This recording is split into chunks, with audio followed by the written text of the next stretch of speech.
All right, what's going on today, guys? Welcome to the Jason Mojo podcast. I have somebody really awesome on today. His name is Josh Snow. He's the owner of Snow Teeth Whitening, nine-figure e-commerce brand and one of the highest grossing Shopify stores on the planet. He absolutely took over influencer marketing by getting his brand to work with A-list celebrities like Ellen DeGeneres, the Kardashians, and Floyd Mayweather. He also owns and hosts a mastermind for e-com brand owners who are looking to scale to 7-8 figures. What's going on, man? Welcome. Appreciate you coming on. Oh, thanks, Jason. Thanks for having me. It's a pleasure. Yeah, of course. I want to start off with a really simple question, because I know there's a lot of people who are watching this who own Shopify stores, and I want to know, why did you decide to do teeth whitening? Like, what made the product come about? Personal experience. I started whitening my teeth when I was 13 because I started building websites, and naturally, like a lot of us do, started doing it for other people. So like an agency, and so meeting with clients, nobody knew that I was under 18 years old. So for me, like having a white smile was like really important to me. I was even going on eBay and buying like the clinical strength stuff on eBay, throughout most of my life. And as a result of that, got super sensitive teeth. Like, tens of millions of Americans struggle with sensitive teeth, sensitivity. And so I couldn't do the dental treatments anymore. And so there was, at the time, I was looking for kind of what's the middle of the market, what's something that gets me professional level results at home, something that I didn't have to buy on eBay and like a black market, a real brand, so to speak. And when I was going through jaw surgery, I said, this is probably the toughest industry to break into. But I was looking for a huge challenge at the time too. I was at a point in my career and in my life where I needed something big. I needed something where I could scale this and keep this challenge going for 50 years, let's say. So, how many people have teeth grows with population growth. From 2 years old to 102 years old, we've got them as a customer. And it's, the window was open also at the time for a direct to consumer, oral, we call ourselves more an oral cosmetic brand, but really fusing my experience in cosmetics and my personal experience. And then, I ended up looping in my oral surgeon to help out and, started looping in the community. But to me, teeth whitening came about because, one, I was targeting the oral care segment. Two, because it was extremely difficult. I had already sold many businesses by this point. I was looking for that challenge. I needed kind of something to keep me engaged, because I realized that I love starting things up, and it was like always exhilarating, and different business partners and different teams, and and boom, this one's profitable. And I got really good at building, I would say $5 to $25 million businesses, or $5 to $20 million businesses. Got really good at spinning those out, and started doing angel investing, and then realized that I was nowhere near wealthy enough to give enough money out for it to really matter. So I was like, I got to go back into the trenches, and I need something that's going to keep me engaged, that's always changing, that's like super competitive, boring industry. I wanted that. I mean, the most natural thing would have been for me to just simply go straight into skincare, or go straight into hair care, or go straight into, color cosmetics or something else, right? Or even software. But for me, I had personal experience with it. It was a huge challenge that I think I needed. And I realized I needed in my life continually, because I'm like, what am I going to do? I'm going to like play golf. I don't like golf. I don't want to learn how to play golf right now in my life. This is my sport. Business and brand building is my sport. I love watching it. I love reading about it. I love talking about it. I love being on podcasts talking about it. Like, this is everything, and I absolutely enjoy it. Not that I'm, working 24/7 and all stressed out. I'm fortunate to have amazing teams now, but I would say Snow came about, and teeth whitening specifically, because it made the most sense from what I was trying to accomplish, which was blend beauty and oral care and kind of personal care into one brand called Snow. and it started as Snow Teeth Whitening.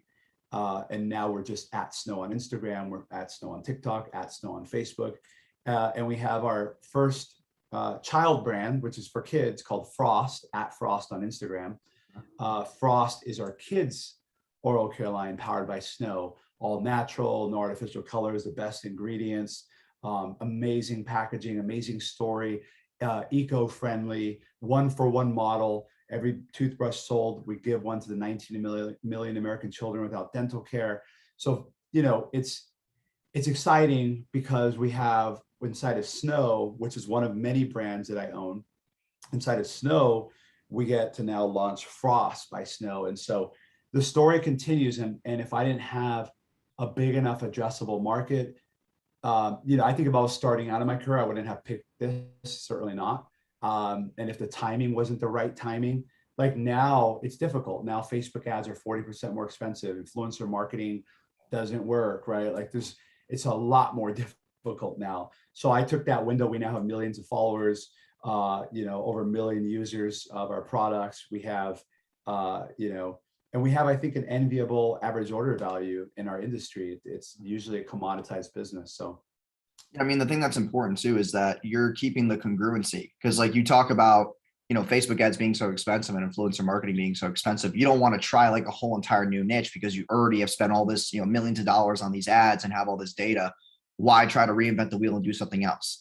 I think that's really smart. So that's kind of where I wanted to get to the next question, because I know you spend a lot of money on ads. How much you guys spend a month around? just for Snow this year, we'll spend probably 40 million. Okay. Wow. In advertising just this year alone, somewhere around there. It's Q4, the holidays. We've got a lot of new products launching. We have the kids line launching in less than 30 days. We're launching that with one of the biggest families on social media. So we'll see what happens on the advertising side, but that was the whole goal.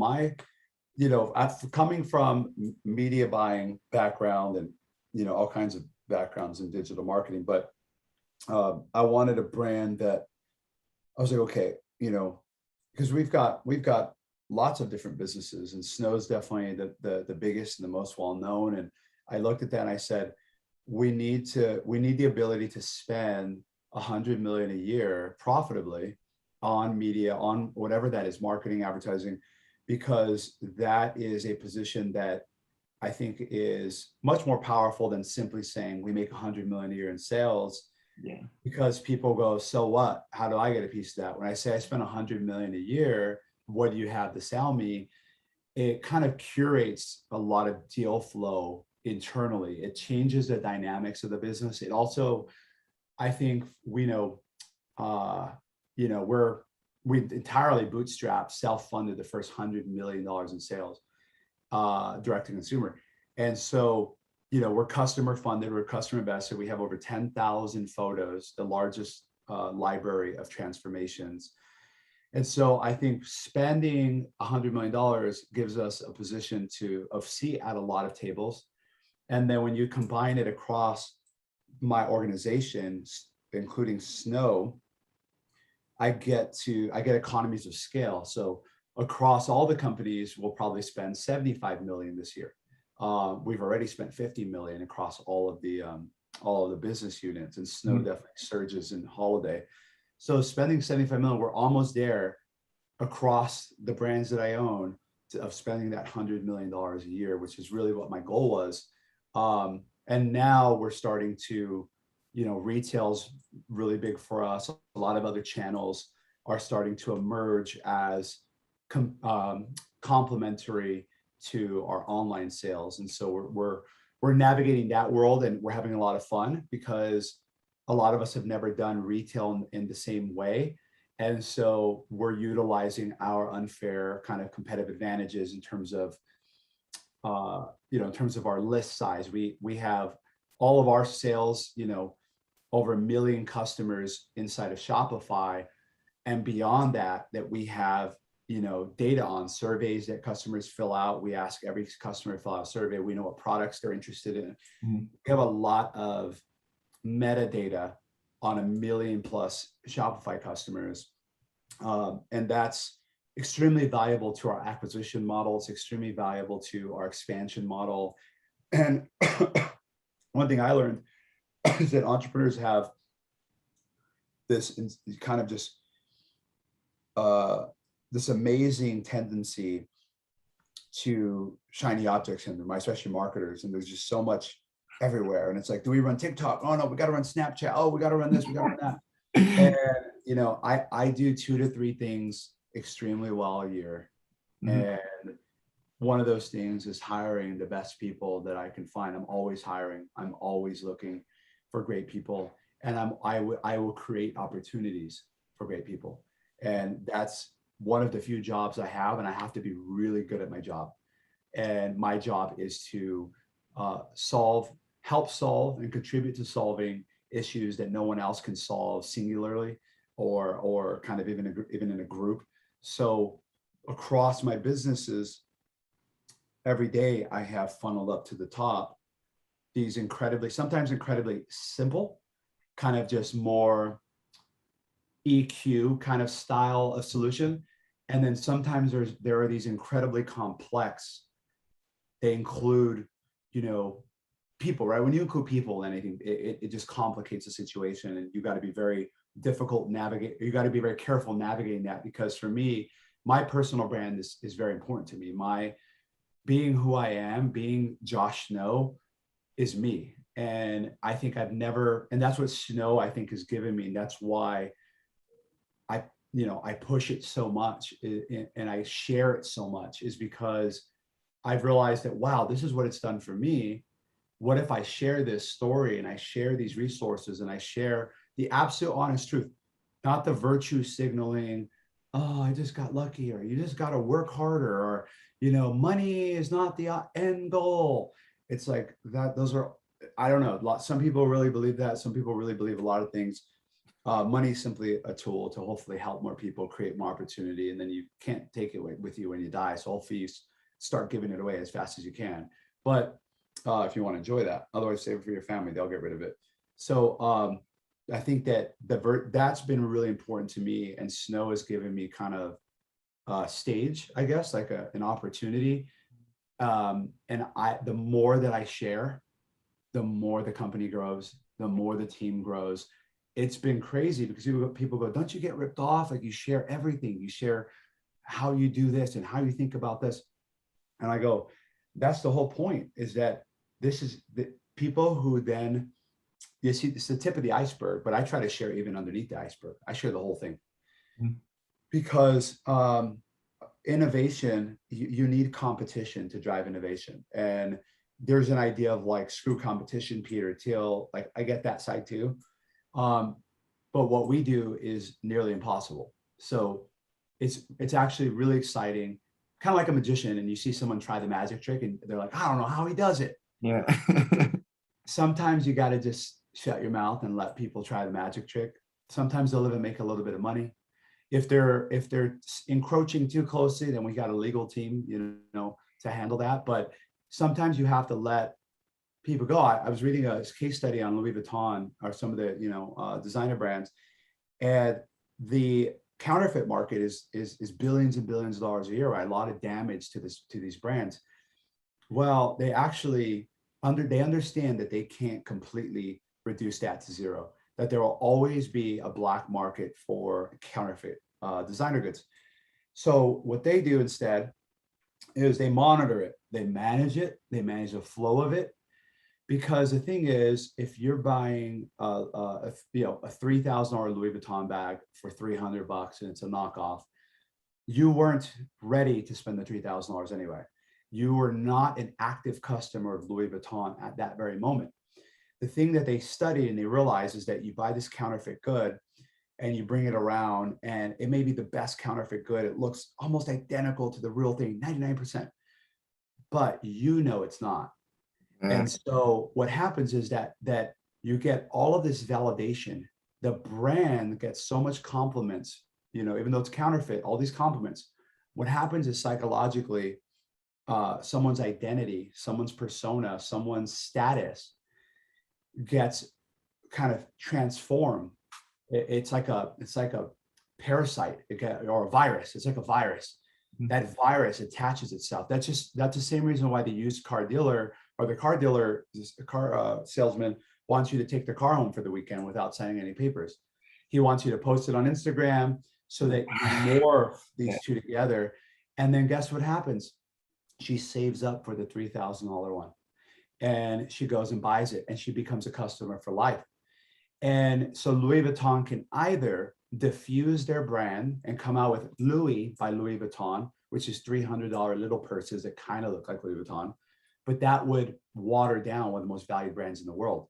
So instead of doing that, it's almost like, and I don't know the exact ins and outs, but from what I read, it's like they understand that it's happening. They not allow, but they have to allow indirectly a certain amount of that to happen.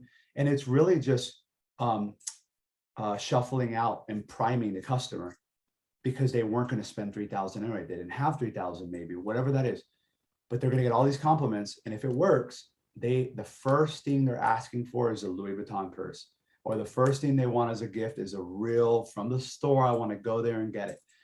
So it's just interesting to think about that. And when you think about brand building, you think about what we've done and the amount of sharing I do, it's actually created this like crazy entrepreneurial army, like a snow troopers. And they're like, hey, someone in Brazil is ripping off one of your models' pictures.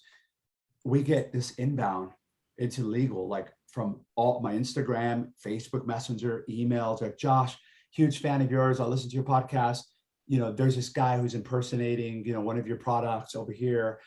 So it's actually now it's working in my favor and it's been really nice. But yeah, I don't worry about that. I think you either share it and everybody hears about it, or you don't share it and not enough people hear about it.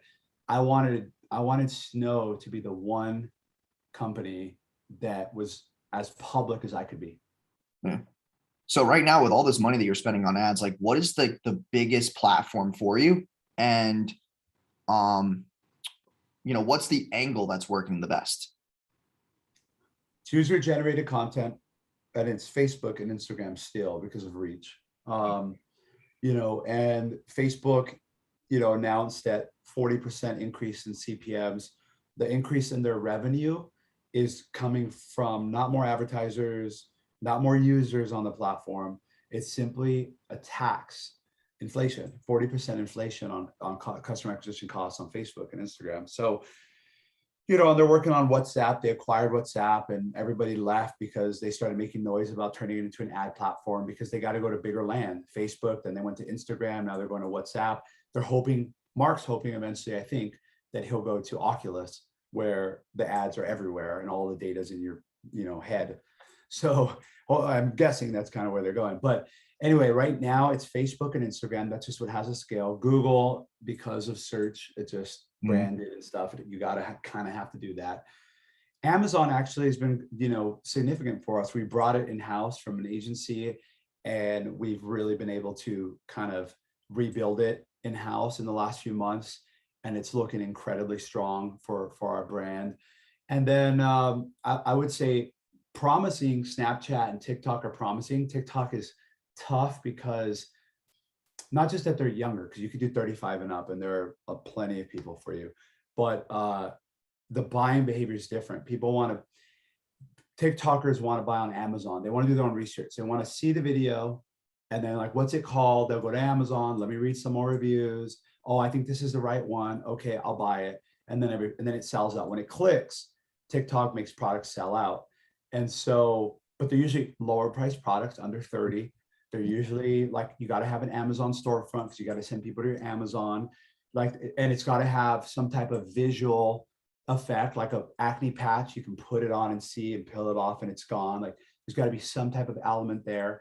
So we're figuring out TikTok right now on the Snow business and the other brands, but on the Snow business, particularly for Frost, which is all our products are under $20 for Frost. It's for kids.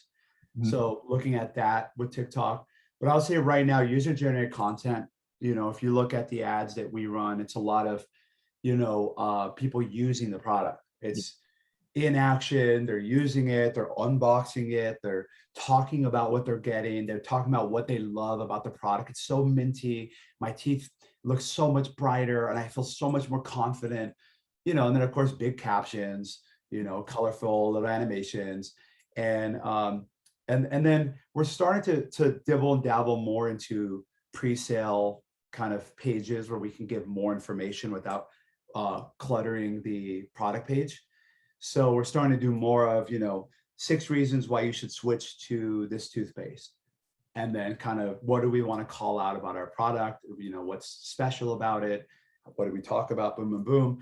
And then what's the offer? And so one of the things that even in our powerhouse group for the e-commerce entrepreneurs, people are so focused on the ad network, the ad creative, that they forget about the offer. And Yeah. I'm like, that's like, and this, it's like that. If you have a great offer, freecreditreport.com, dollarshaveclub.com.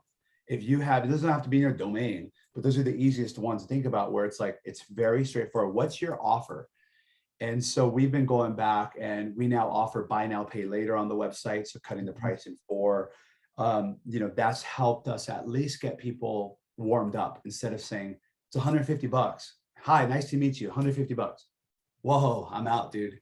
Instead, it's like, hey, $37, 4 payments, free shipping.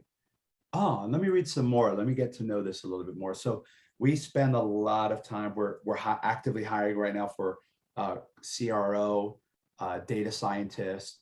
So we're really trying to copywriting.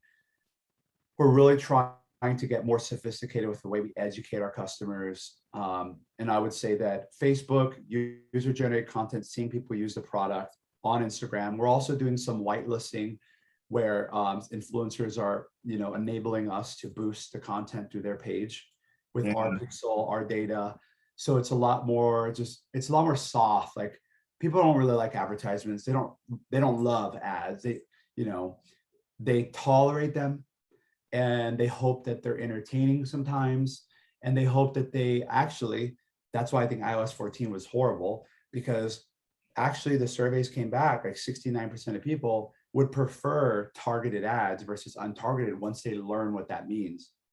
So it actually, like, for me, I miss targeted ads on my Instagram, because when I buy a certain style of shirt, I get other brands that did styles like that. And I discover, and I'd find really cool brands. Like, Instagram ads were awesome.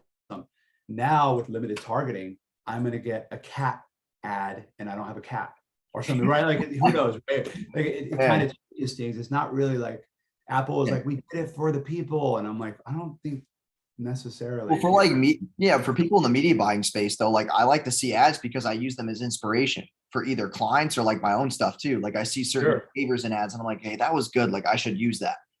And that was like a really good learning behavior for me to obviously like optimize a lot of the stuff in my business. But back to what you were saying about the Facebook CPMs up 40%. But you know what that's doing though? Like, that's making us focus more on like the back end of the business, like AOV and all that. So I kind of want to go over the things you're doing right now to increase your AOV, not just the pay over time stuff, but are more of your buyers subscribe and save? Are you going more for LTV or like front end buyer AOV? Oh man, that's been, we've, with the size of our business,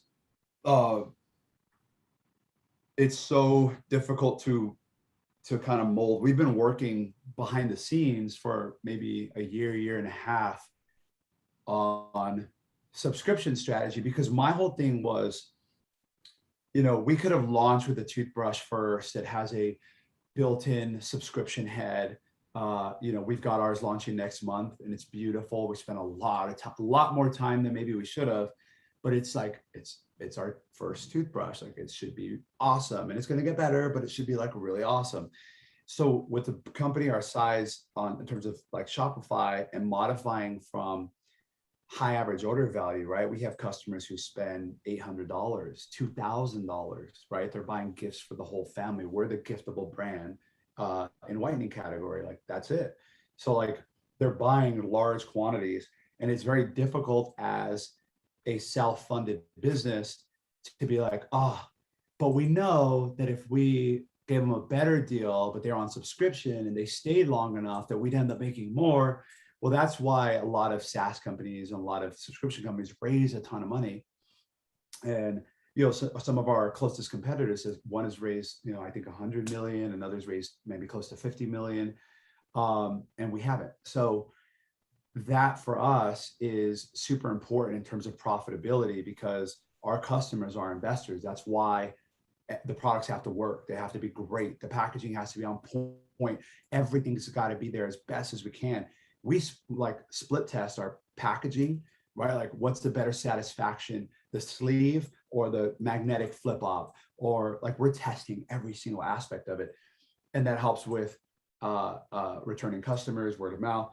So to answer your question, right now for holiday, holidays gifting, we're a gifting brand. So we have to feature, like right now we have our Afterpay Day sales going on. So those are large bundles divided by 4.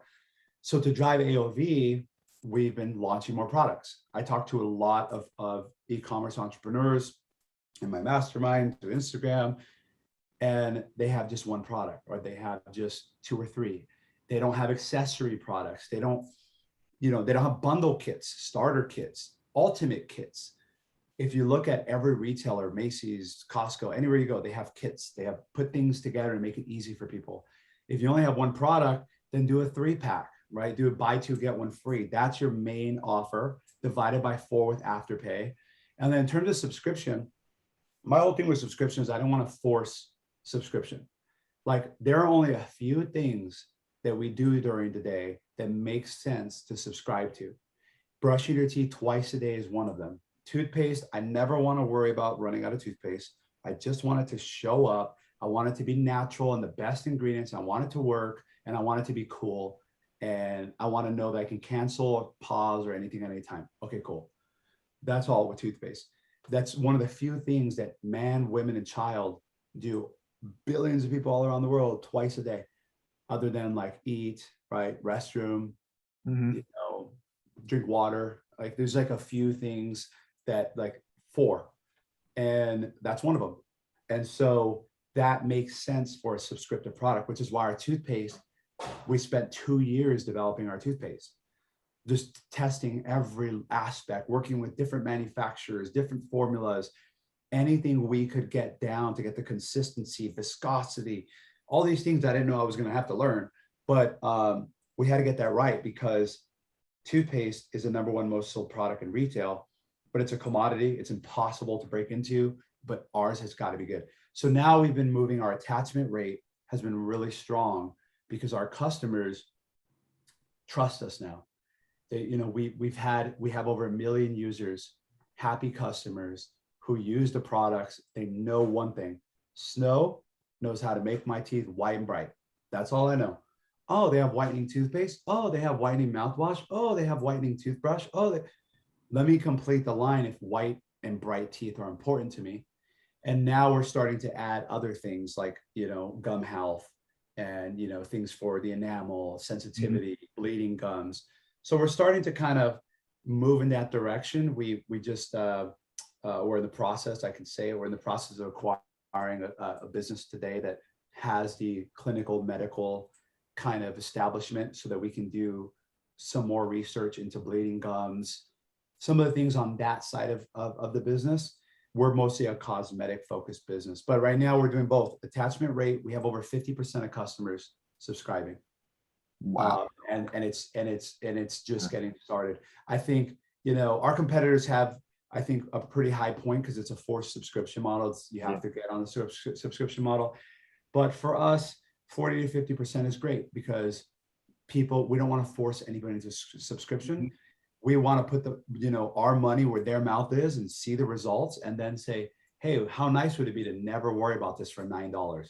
Like, yeah, dude, you got me. I'm sold. For the next 50 years, I'm using Snow. And we see when people switch to Snow, they don't go back. That's a metric we've been really tracking. Dude, that's insane. 40, 50%. So as far as like all these other products that you're launching, what do you like as far as the kits and whatnot that you're trying to put together? Are you more concerned about people getting that like teeth whitening as a front end and then buying a kit as an upsell? Like, what have you seen work as the best upsells, primarily for like your price point? So that's the thing. That's the other thing with a kind of premium, higher price products business is that when when you sell 1 million teeth whitening kits, and that average order value that you're used to, and then you start introducing, like I think we have some of the best lip care products in the game, and we've got a lip oil launching very shortly that is just out of this world. Like we're in the mouth and around the mouth. The lips are like the frame to the picture, which is a smile. Like we focus in this area, and I think some of our lip care products are the best. And like we have zero returns, like zero returns on our lip care products. Everybody loves them. I love them. But the thing is, they're $30. So they're when you have someone coming in, you start to impact your AOV across the board, right? Average order value. It starts going, whoa. And then if your customer acquisition cost doesn't drop at that same rate, you now have an inverse delta. You're losing money. So that's where we've been really careful, because we do spend a lot on paid media. We have 20 plus channels now driving sales, but Facebook is still important to us. So it's like, how do we introduce these new products, make sure they're successful without cannibalizing the current business as well? And so what we're finding right now is you have to have the right chain. So if someone comes in for a wireless kit, which is $300, $299 wireless kit, are you going to sell them toothpaste first? What makes sense to sell them? Well, someone buying a wireless system at $300, they're really investing. They might like a second unit for half off. Yeah, If I was gonna say more of the same. Yeah. Yeah, or like, yeah. And then if they don't want that, maybe they want to add the wired kit for a discount. So they get the wireless, get the wired for a gift, a little gift bundle. Then we also sell for people that don't want subscription. We offer them 3 months, 6 months, 1 year of refills. Lock it in. Just get a great deal. You're buying this. So one kit, half off a second one, 1 year of refills. And so you have an average order value of $580 all of a sudden, right? And like but that makes sense for that flow.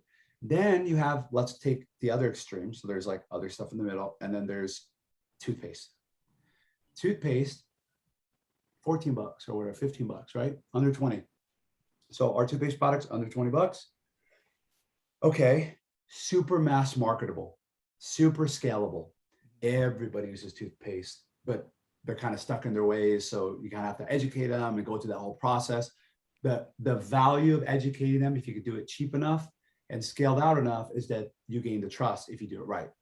So, okay, the upside of toothpaste is that everybody gets it, and the ads have tons of engagement.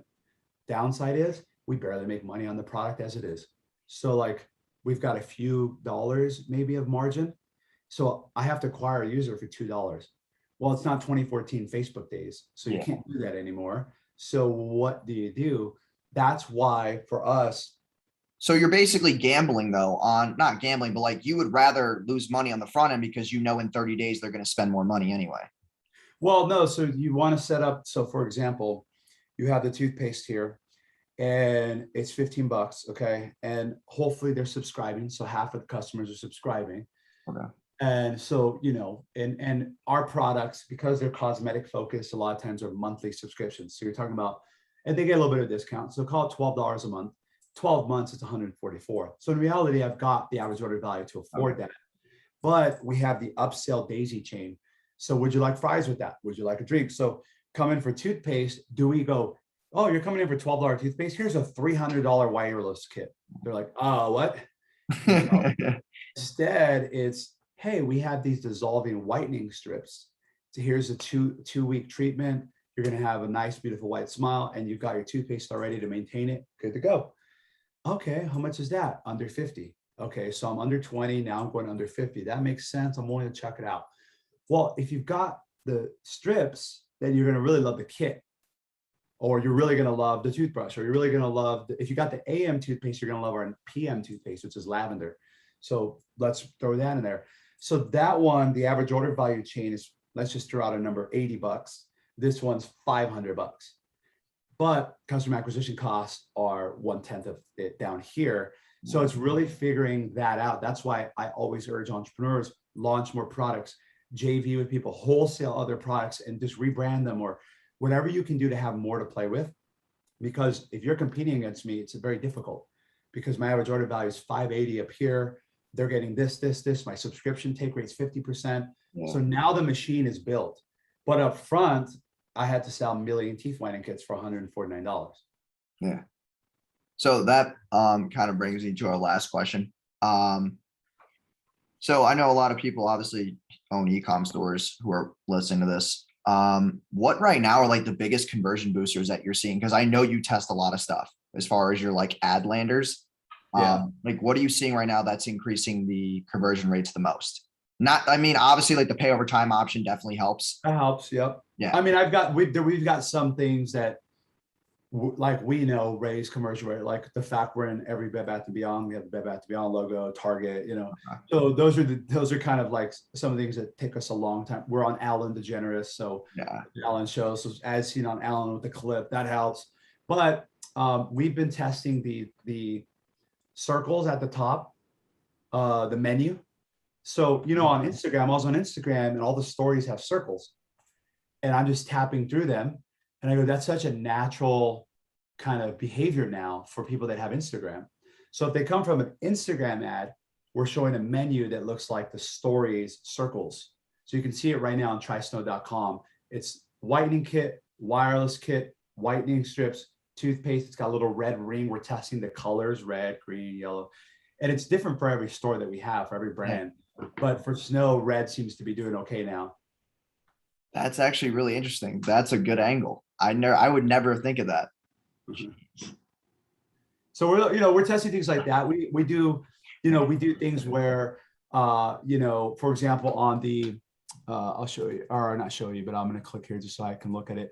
So we created the Confidence Club. So the Confidence Club is you get $50 off, really, the value for the teeth whitening kit, which is what everybody wants. And you're going to get free whitening toothpaste and charcoal floss. So it's a $30 value with your first order. But every 90 days, it's $14.95. So $14.95 plus tax every 90 days. They're going to get free floss, whitening floss, charcoal floss, and a whitening toothpaste from Snow.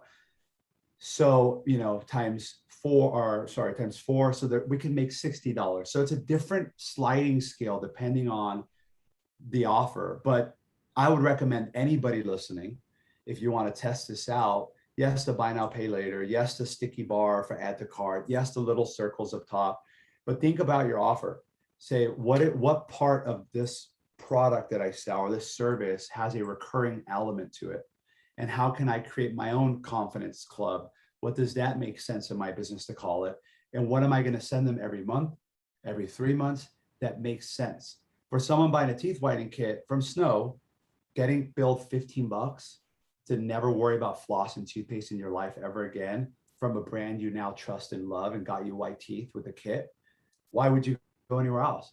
So that is like, I'm like, gosh, I wish we would have done that 2 years ago, but we've been working on it. So those are some of the things. And then we're testing everything. We're testing placement of reviews. We're testing product description. We're testing the stickiness of the cart. I think every other day you come to Snow, you can the website, you can see a new split test kind of unfolding. Dude, that's nuts. So yeah, man, I really appreciate having you on. I know we went like a lot longer than I thought, but dude, you were giving us really good points. I wanted to just let you keep going. I'll put your links down below. And yeah, man, it was good having you on. We'll definitely stay connected, chop it up soon. But yeah, man, appreciate you. Yeah, sounds good. Thanks.